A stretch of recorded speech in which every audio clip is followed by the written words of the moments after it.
دوستو یہ سٹوری خوف، سنسنی اور پر اسرار عناصر پر مبنی ہے۔ دل کے کمزور افراد، بچے یا وہ لوگ جنہیں ڈر لگتا ہے، اس سٹوری کو نہ سنیں۔ سٹوری سننے سے پہلے آیت الکرسی اور سورہ ناس کا حصار لازمی کر لیں تاکہ آپ ان آفات و بلیات سے محفوظ رہ سکیں۔ ہیڈ فون لگا لیں اور کمرے کی لائٹ آف کر دیں تاکہ آپ سٹوری کو بہتر طریقے سے انجوائے کر سکیں۔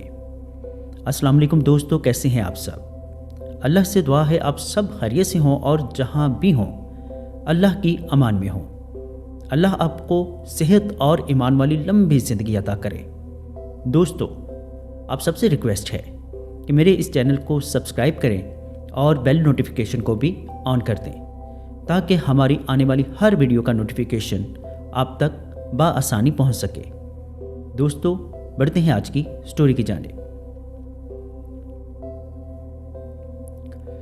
کچھ واقعات انسان کے اندر اس طرح پیوست ہو جاتے ہیں کہ وہ وقت کے ساتھ کمزور نہیں پڑتے بلکہ ہر گزرتے دن کے ساتھ مزید واضح، مزید بھاری اور خوفناک ہو جاتے ہیں۔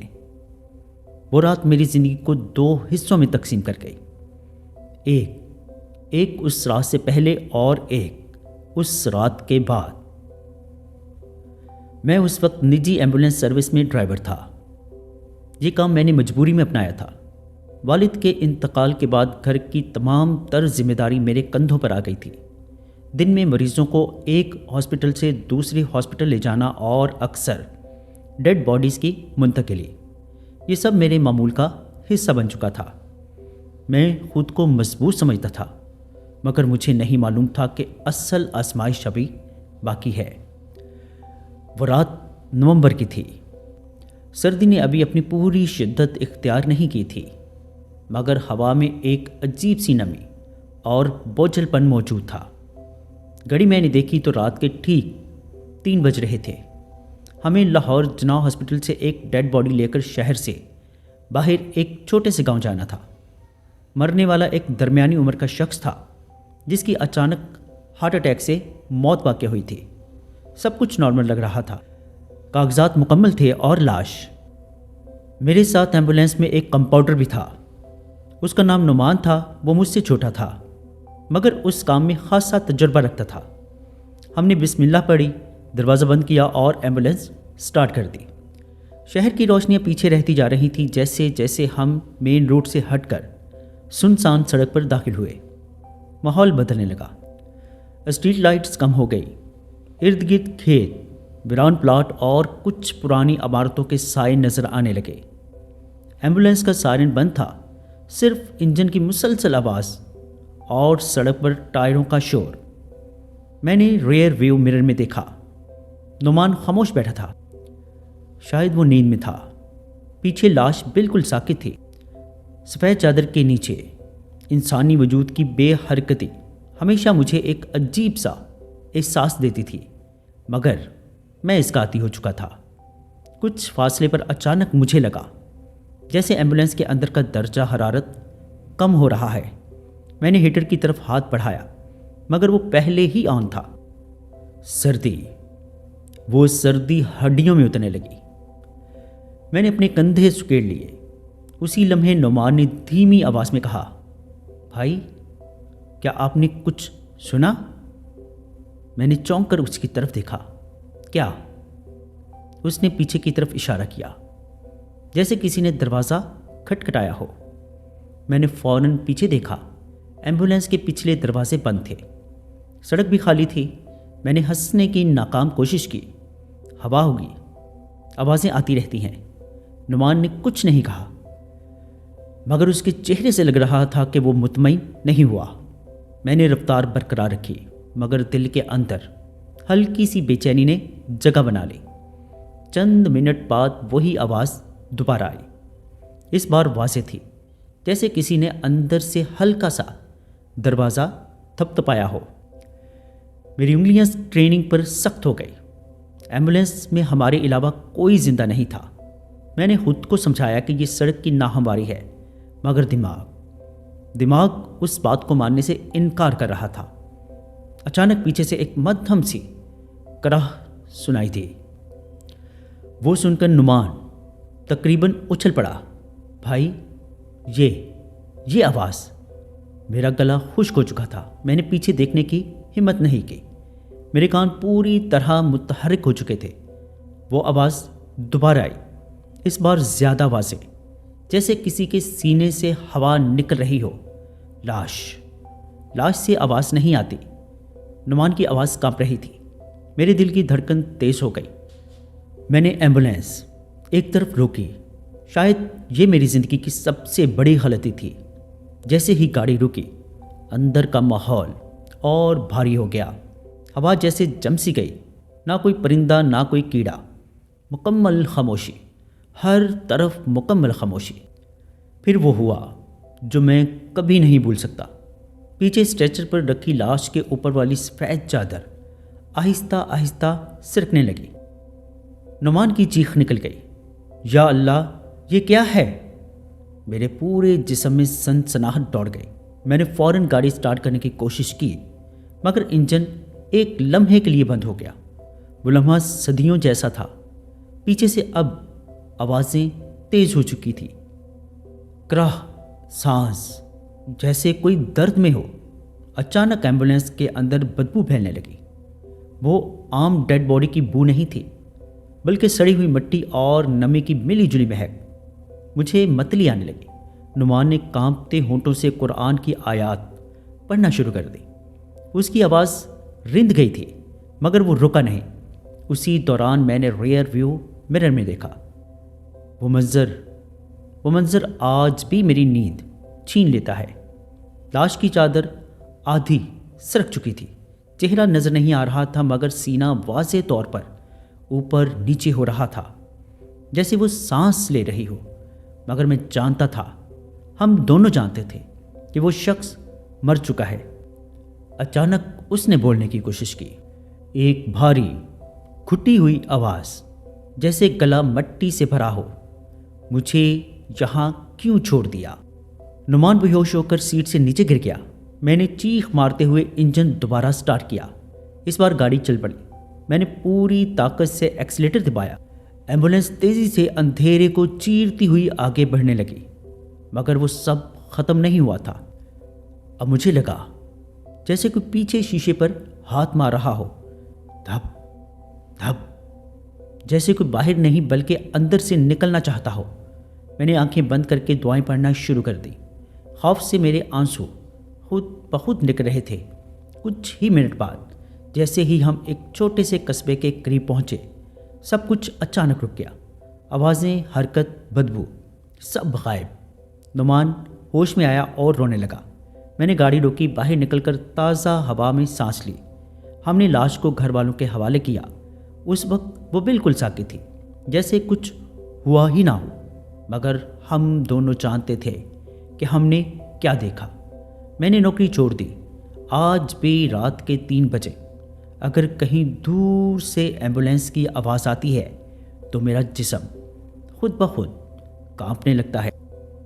میں نہیں جانتا وہ کیا تھا، روح یا دماغ کا بہر، یا کسی بے چین جان کی آخری کوشش، مگر اتنا ضرور جانتا ہوں کہ اس رات میں نے موت کو صرف دیکھا نہیں، میں نے اسے حرکت کرتے ہوئے محسوس کیا۔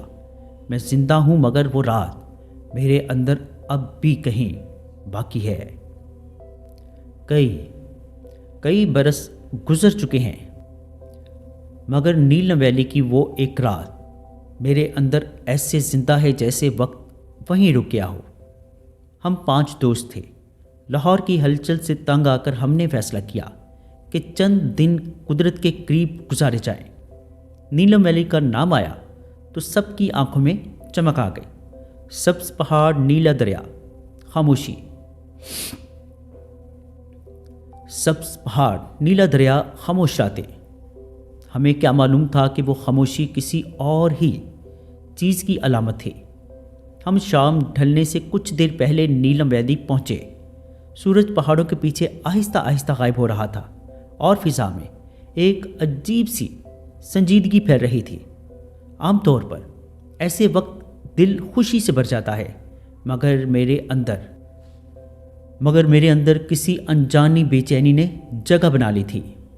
میں نے خود کو سمجھایا کہ یہ محض تھکن کی وجہ سے ہے۔ ہم نے دریا کے قریب ایک نسبتاً سنسان جگہ پر کیمپ لگایا۔ آس پاس کوئی سیاح موجود نہیں تھا۔ مقامی لوگوں نے ہمیں خبردار کیا تھا کہ رات یہاں نہ گزارے، مگر ہم نے ان باتوں کو توہمات سمجھ کر نظر انداز کر دیا۔ وہ ایک بوڑھا شخص جس کی آنکھوں میں خوف جمع ہوا تھا، جاتے جاتے بس اتنا کہہ گیا تھا، بیٹا، نیلم ویلی دن میں حسین ہے مگر رات کو یہ جگہ کسی اور کی ہو جاتی ہے۔ رات نے جیسے ہی اپنی چادر پھیلائی، ماحول بدلنے لگا۔ دریا کی آواز جو پہلے سکون دے رہی تھی اب کسی سرگوشی کی طرح محسوس ہونے لگی۔ ہوا میں ٹھنڈک بڑھ گئی، مگر اس ٹھنڈک میں عجیب سی نمی تھی، جیسے سانس لیتے ہوئے سینے میں کوئی بوجھ اتر رہا ہو۔ ہم آگ جلا کر بیٹھ گئے، کہے باتیں، ہنسی، سب کچھ معمول کے مطابق تھا، مگر ہر کچھ دیر بعد مجھے یوں لگتا جیسے درختوں کے پیچھے کوئی حرکت ہو رہی ہے۔ میں نے 2-3 بار پیچھے مڑ کر دیکھا، مگر اندھیرے کے سوا کچھ بھی نظر نہیں آیا۔ رات کے تقریباً 11 بجے جب آگ مدھم ہونے لگی، اچانک جنگل کی طرف سے کسی کے چلنے کی آواز آئی۔ یہ جانور کی نہیں تھی، کسی کے قدموں کی آواز تھی، بوجھل، آہستہ، سوچ سمجھ کر رکھے گئے قدم۔ سب خاموش ہو گئے۔ کوئی ہے؟ حمزہ نے بلند آواز میں کہا۔ جواب میں صرف خاموشی، مگر وہ خاموشی پہلے جیسی نہیں تھی۔ ایسا لگ رہا تھا جیسے فضا نے سانس روک لی ہو۔ چند لمحوں بعد دریا کی طرف سے کسی کے رونے کی آواز آئی۔ وہ آواز عورت کی تھی، کمزور، ٹوٹی ہوئی اور ایسی درد بھری کہ دل دہل جائے۔ ہم ایک دوسرے کی طرف دیکھنے لگے۔ یہاں اس ویرانے میں اس وقت عورت؟ میں نے موبائل کی ٹارچ آن کی اور دریا کی طرف بڑھا۔ باقی دوست پیچھے آ گئے۔ روشنی دریا کے کنارے پڑی تو وہاں کوئی نہیں تھا۔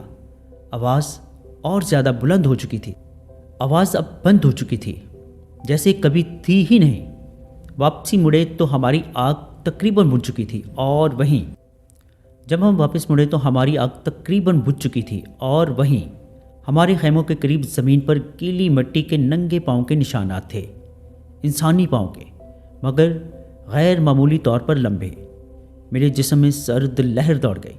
میں نے کانپتی ہوئی آواز میں کہا، یہ ہمارے قدم نہیں ہیں۔ اسی لمحے جنگل کی طرف سے کسی نے میرا نام لیا، عارف۔ میں نے چونک کر سر اٹھایا۔ وہ آواز کسی اجنبی کی نہیں تھی، وہ بالکل میری ماں جیسی آواز تھی۔ وہی لہجہ، وہی نرمی۔ میرے قدم بے اختیار آگے بڑھے، مگر حمزہ نے میرا ہاتھ پکڑ لیا۔ پاگل ہو کیا؟ یہاں تمہاری ماں کیسی ہو سکتی ہے؟ میں کچھ کہہ نہیں پایا تھا کہ میرا دل تیزی سے دھڑک رہا تھا۔ دماغ سن ہو چکا تھا۔ آواز دوبارہ آئی، اس بار قریب سے، بیٹا یہاں آؤ۔ اسی لمحے علی چیخ پڑا۔ ہم نے دیکھا اس کے پیچھے خیمے کے پردے پر ایک سایہ تھا، لمبا، بے ڈھول، انسانی ساخت سے مختلف۔ سایہ ہل رہا تھا جیسے اندر کچھ سانس لے رہا ہو۔ ہم سب بھاگنے لگے، مگر اندھیرے میں سمت کا اندازہ نہیں ہو رہا تھا۔ تمام درخت ایک جیسے لگ رہے تھے، راستے گم ہو گئے تھے۔ دریا کی آواز اب گرج بن چکی تھی۔ اچانک فہد پھسل کر گر گیا۔ ہم نے مڑ کر دیکھا تو وہ کھڑا ہو رہا تھا، مگر اس کا چہرہ وہ اس کا اپنا چہرہ نہیں لگ رہا تھا۔ آنکھیں بے حد زیادہ کھلی ہوئی تھی، ہونٹ ایک عجیب مسکراہٹ سے جڑے ہوئے تھے۔ چلو نا، اس نے کہا، وہ ہمیں بلا رہے ہیں۔ میں پیچھے ہٹ گیا۔ میرے منہ سے بس ایک ہی لفظ نکلا، یا اللہ۔ ہم نے پوری رات ایک دوسرے کا ہاتھ پکڑ کر گزار دی۔ کبھی درختوں کے درمیان کسی کے چلنے کی آواز آتی، کبھی ہنسی، کبھی سسکیاں۔ وقت جیسے رک گیا تھا۔ فجر سے کچھ دیر پہلے سب کچھ اچانک خاموش ہو گیا۔ ہوا تھم گئی، دریا کی گرج مدھم پڑ گئی، آسمان پر ہلکی سی روشنی پھیلی۔ ہم نے ہمت کر کے آنکھیں کھولی۔ جہاں ہمارے خیمے تھے وہاں اب کچھ نہیں تھا۔ زمین ہموار تھی، جیسے کبھی ہم وہاں تھے ہی نہیں۔ علی زمین پر بیٹھ کر رو رہا تھا اور حمزہ کی آنکھیں خالی تھیں، جیسے اس کی روح کہیں پیچھے رہ گئی ہو۔ صبح ہوتے ہی ہم پہاڑوں سے نیچے اترے اور قریبی گاؤں پہنچے۔ لوگوں نے ہمیں دیکھتے ہی پہچان لیا۔ بوڑھا شخص دوبارہ ملا۔ اس نے سر ہلا کر کہا، ایک اور رات اور تم میں سے کوئی واپس نہ آتا۔ آج بھی رات کے سناٹے میں میرا نام کسی مانوس آواز میں سنائی دیتا ہے۔ میرا خون جم جاتا ہے۔ میں جانتا ہوں وہ آوازیں آج بھی وہاں ہیں، نیلم ویلی میں، دریا کے کنارے، جنگل کی گہرائی میں منتظر۔ کچھ واقعات انسان کے اندر ہمیشہ زندہ رہتے ہیں، اور نیلم ویلی کی وہ خوفناک رات وہ کبھی کبھی ختم نہیں ہوئی۔ جی دوستو، کیسی لگی آپ کو سٹوریز؟ کمنٹ باکس میں اپنی رائے کا اظہار ضرور کیجیے گا۔ اگر آپ یا آپ کے کسی جاننے والے کے ساتھ کوئی ایسا خوفناک یا ناقابل فراموش واقعہ پیش آیا ہو اور آپ اسے ہمارے ساتھ شیئر کرنا چاہتے ہوں تو نیچے ڈسکرپشن میں موجود میرے واٹس ایپ نمبر ہمارے ساتھ شیئر کر سکتے ہیں۔ اپنا اور اپنے گھر والوں کا بہت سا خیال رکھیے گا۔ مجھے اور میرے گھر والوں کو اپنی خصوصی دعاؤں میں یاد رکھیے گا۔ اللہ نے چاہا تو ملتے ہیں کسی اور خوفناک سٹوری میں۔ تب تک کے لیے اللہ حافظ۔